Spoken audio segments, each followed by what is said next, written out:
The wind howled through the rusted Ferris wheel, its eerie creaks echoing like the whispers of forgotten souls. Below, weeds and vines swallowed the once bustling pathways, erasing the footprints of countless visitors. Whispering Pines Amusement Park had once been the crown jewel of a small Midwestern town in the 1980s, but now, it was nothing more than a graveyard of memories. Ethan Carter, a young journalist, had heard the stories. People spoke of strange disappearances, ghostly apparitions, and the unsettling laughter of unseen children.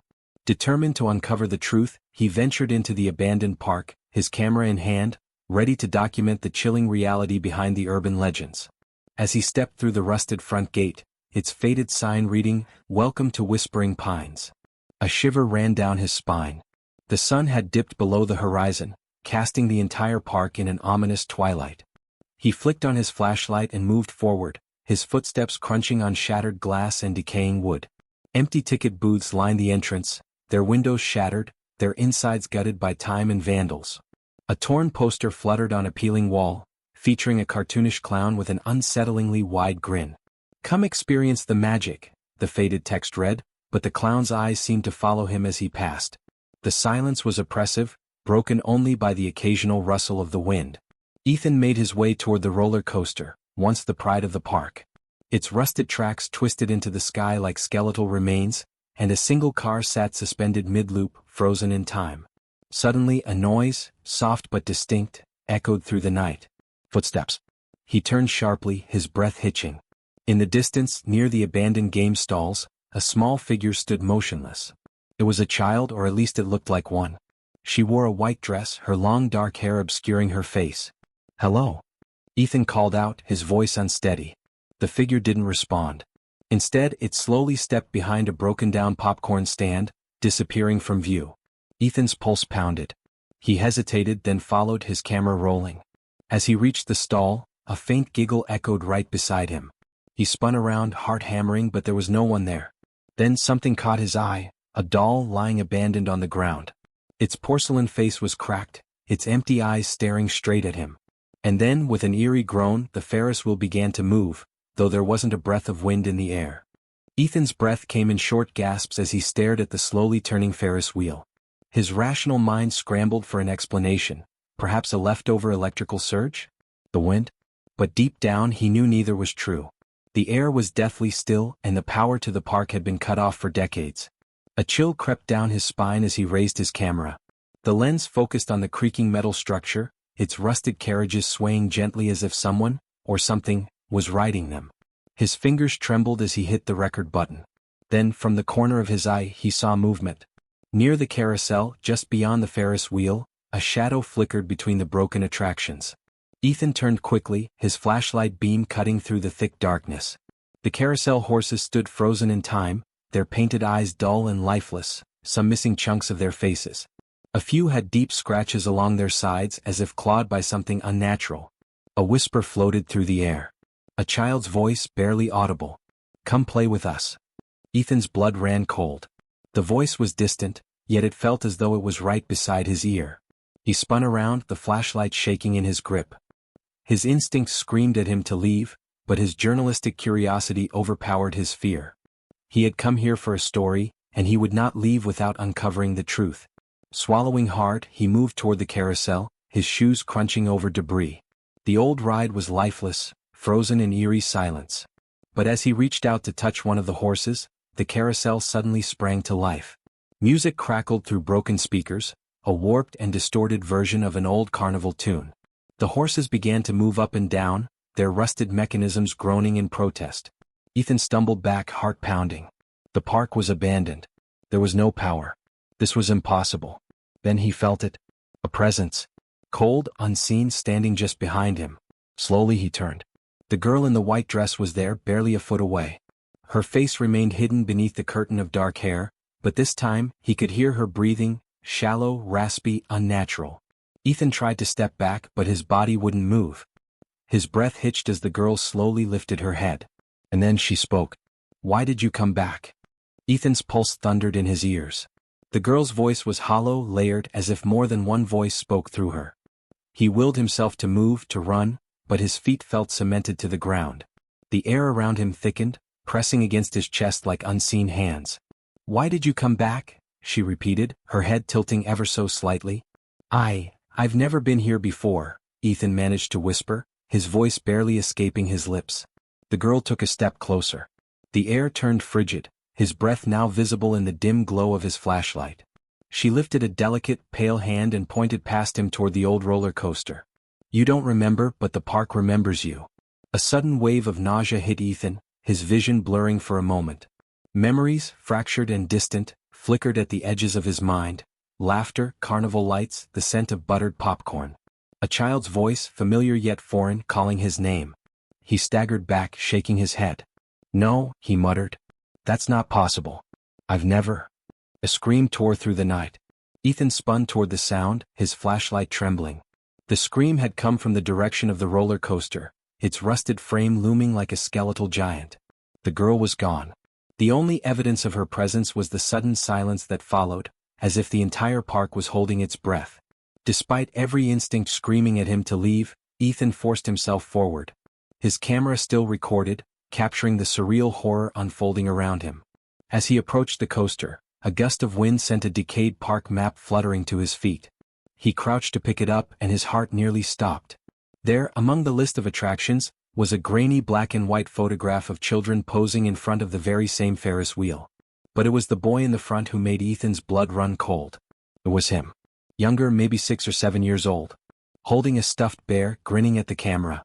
A woman stood beside him, his mother. His stomach twisted. He had no memory of ever visiting Whispering Pines as a child. A new whisper slithered through the wind, wrapping around him like icy tendrils. You left us behind. The Ferris wheel let out a metallic groan as it came to an abrupt stop. A shadowed figure stood at the top, barely visible against the night sky.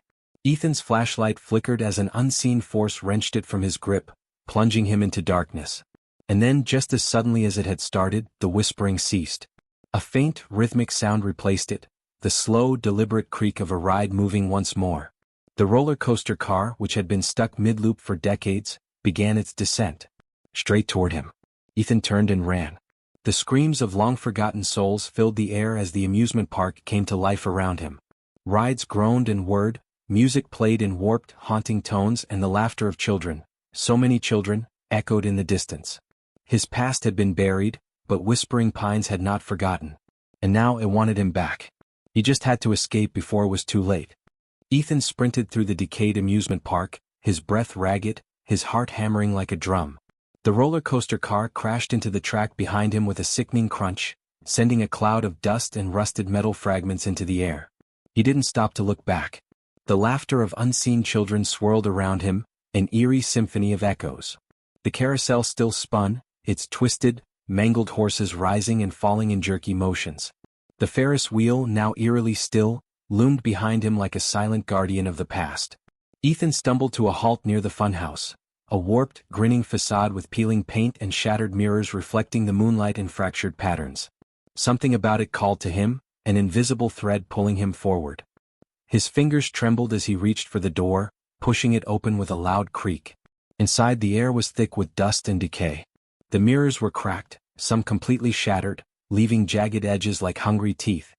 His flashlight flickered as he stepped deeper into the maze of distorted reflections. Then he saw it. A reflection that wasn't his own. A small boy stood in the mirror, staring at him with wide, hollow eyes. He clutched a stuffed bear, the same bear Ethan had seen in the photograph. The boy opened his mouth, but no sound came out. Instead, the mirrors around Ethan vibrated, trembling as a low, droning hum filled the room. The boy lifted a hand and pointed.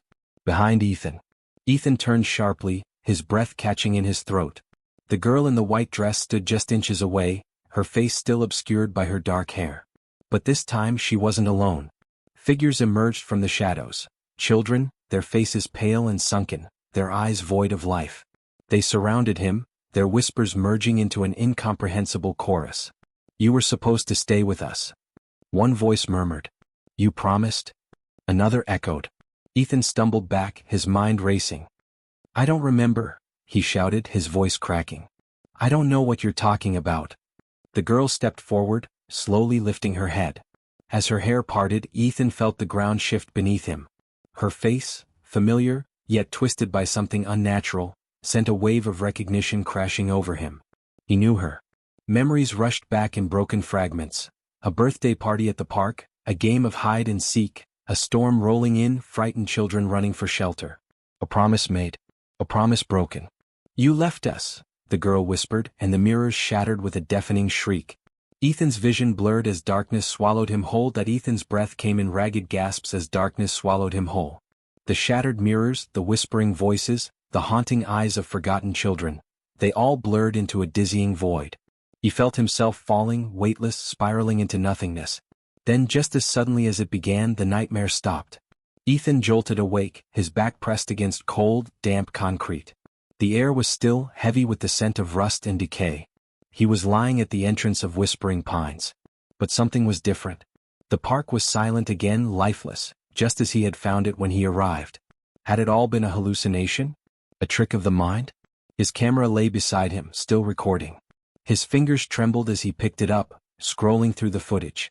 The screen flickered with grainy images, dark silhouettes, distorted faces, and the girl in white staring directly at him.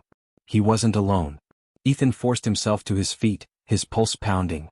He needed to leave. Now. As he stumbled toward the exit, a familiar sound drifted through the air, the soft, distant chime of carnival music. He froze. It was impossible. There was no power. And yet, the sound was unmistakable, carried on a breeze that shouldn't exist. Slowly he turned back. The Ferris wheel, which had been motionless just moments ago, was moving again. One of its rusted carriages creaked as it swung gently back and forth. Inside, barely visible in the dim light, sat the girl in white. She raised a hand and waved. Ethan didn't wait to see what happened next. He turned and ran, bursting through the rusted gates and into the open air beyond. The night was quiet, the stars above indifferent to the horrors he had just witnessed. His car sat where he had left it, its presence a stark reminder that the world outside the park was real. Or was it? Shaking, Ethan climbed inside and started the engine.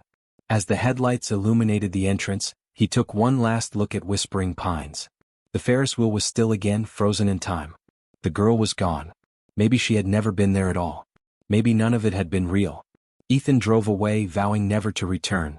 Days later he reviewed his footage. Most of it was static, distorted frames, audio filled with nothing but white noise.